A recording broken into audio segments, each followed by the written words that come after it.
Hello guys! Meron nga pala tayong nabiling takoyaki. Tada!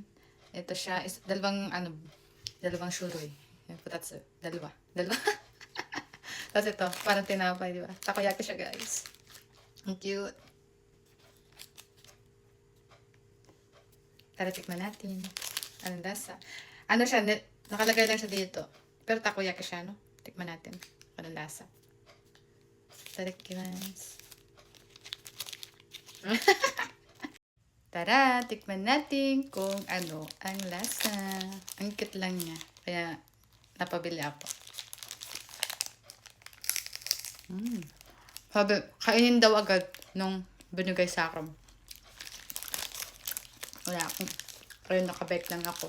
Kaya, hindi ko agad nakain. Ganito siya, ganito yung itsura niya guys.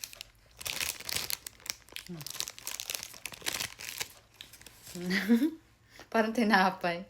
Kain natin. Takmas. Kumungak. Kumungak na. Ang sarap. Sabi kasi kainin agad. Ang pagkabigay sa akin, mainit-init pa. Siguro, gawa nito. Yung lutong niya mawawala. Yun ang tsura niya guys. 2 takoyaki na sa loob. Tapos nilagyan lang siya ng pinato na ganyan. Ang ganda kasi sa picture.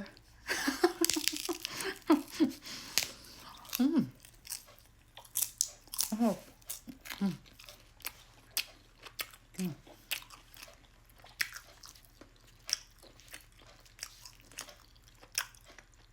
Tapos meron tayo nabili dito ang isa pang takoyaki. Umungot na siya guys. Kasi nahanginan na. Tikman natin ito. May ako kainin. Hindi may ibang ko kain, kundi ako lang. Ikimasu. Ito ang sure na masarap. Takoyaki.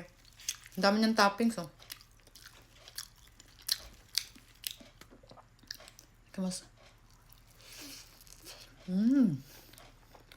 Sarap.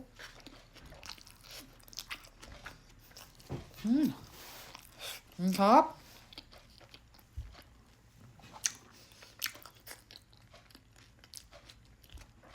Wala akong masabi, masarap. yung ano niya sa loob, yung octopus, malaki. Hindi siya maliit. Hindi siya tinipid. Tapos yung mayonnaise niya, tsaka nigi. Yung spring onions niya. Pakadaming toppings, oh. Ang sarap.